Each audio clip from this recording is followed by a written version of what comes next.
आज आप सबके लिए लेकर आए हैं best MCQ from each and every chapter. सारे चैप्टर से मिलाकर आज आपके लिए 20 एमसीक्यू लेकर आए हैं। अगर 20 एमसीक्यू में से कोई अगर 13 और 15 एमसीक्यू सही मार लेता है टिक, तो उसका प्रिपरेशन लेवल बहुत अच्छा चल रहा है, क्योंकि हम आपको खुश करने के लिए इजी इजी एमसीक्यू लेकर नहीं आए हैं। इससे हार्ड आईसीएसई आपसे कभी नहीं पूछेगा। सबसे हार्ड, जितना भी हार्ड हो सकता है इंटरनेट पर, सबसे हार्ड एमसीक्यू ये है। ये एमसीक्यू वहीं सॉल्व कर पाएगा जो बुक चैप्टर को अच्छे से समझा है। तो चलिए क्वेश्चन को स्टार्ट करते हैं। फर्स्ट क्वेश्चन है, demand for complementary good is also known as. First option है joint demand, B composite demand, C derive demand और डी नॉन ऑफ दीज। बताइए। करेक्ट ऑप्शन होगा ऑप्शन ए, ज्वाइंट डिमांड। ठीक है, ठीक।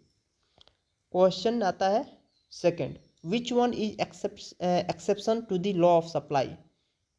Option A, option B, option C और option D. बताइए कौन सा सही है। बहुत सारे लोग तुक्का मार रहे हैं।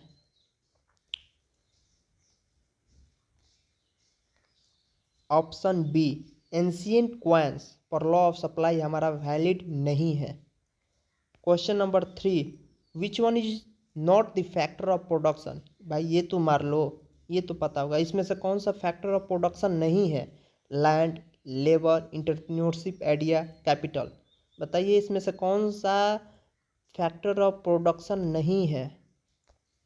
ऑप्शन सी, इंटरप्रेन्योरशिप, आइडिया नहीं है। फैक्टर ऑफ प्रोडक्शन 4 होते हैं, लैंड, लेबर, कैपिटल और entrepreneur. Question number 4, which one is affecting productivity of land. बताइए। Option A, fertility of land, option B, proper use of land, या option C होगा या option D होगा। जल्दी बताइए कौन सा सही है। इसका करेक्ट आंसर होगा ऑप्शन डी, तीनों सही है। ठीक है, चलिए question number 5, shifting cultivation is also known as jhuming, harvesting, farming, all. बताइए। Right option jhuming. समझ में आ रहा है। ठीक। Question number 6, which one is disadvantage of division of labour. Reduction in cost of production, option B monotony of work, option C increase in production, option D none of these. तो आपका right answer होगा monotony of work. Next, causes of low efficiency of labour in India are. First option है low wages, B hot and innovating climate, option C migratory character और option D all. आपका right option होगा option D all. ठीक है। Question number 8, concrete capital is also known as floating capital, option B fixed capital, option C sunk capital, option D real capital. आपका right answer होगा real capital. ठीक है, चलिए अगला देखें। देखिए बहुत हार्ड एमसीक्यू लिए हैं। अगर ये कोई भी सॉल्व कर पा रहा है, अभी तो हमको पता नहीं, कमेंट कीजिएगा कितना सही है। भाई आपका अगर 10 एमसीक्यू, 13 एमसीक्यू, 15 एमसीक्यू अगर कर दिए तो आपका प्रिपरेशन लेवल बहुत अच्छा चल रहा है। चलिए क्वेश्चन नंबर 9 देखिए, role of entrepreneur in economic development are. Option A है perform the role of an administrator, B proper utilisation of labour force, option C proper marketing of finished product, option D all. क्या होगा। Right option है आपका option D all. ठीक है, आगे बढ़े। Question number 10, monopoly market is defined as. Monopoly market किसको बोलते हैं, जहां पर एक सिंगल सेलर हो, या यहाँ पर सिंगल बायर हो, या दोनों, A both A and B, या इसमें से कोई नहीं। तो आपका राइट ऑप्शन होगा option A, there is a single seller और प्रोड्यूसर। आगे बढ़ते हैं। Question number 11, physical policy is the policy of government, public, RBI या ऑल। बताइए कौन सा सही है। Right option government. Next, advantage of direct taxes are equitable, economical, certainty, option D all. बताइए कौन सा सही होगा। राइट ऑप्शन होगा आपका ऑल। ठीक है। Next, advantage of indirect taxes are equitable, uncertain, uneconomical, regressive. बहुत सारे लोग देख लिए होंगे, यहाँ पर टिक मार दिए गए हैं। राइट ऑप्शन होगा इक्विटेबल। ठीक है, आगे बढ़े।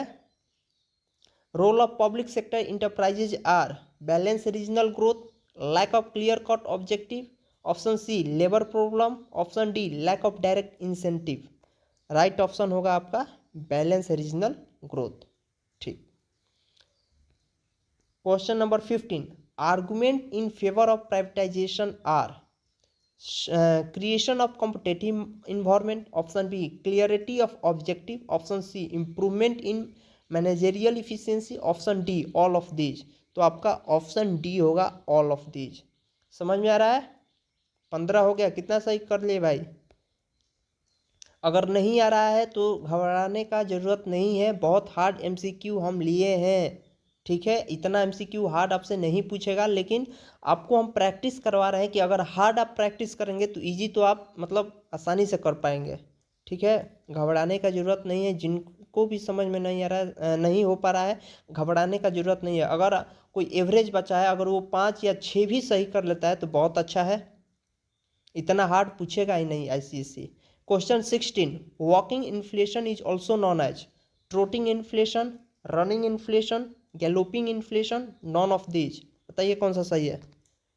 सोच लिए? सोच लिए? तो राइट ऑप्शन होगा ऑप्शन ए ट्रोटिंग इन्फ्लेशन।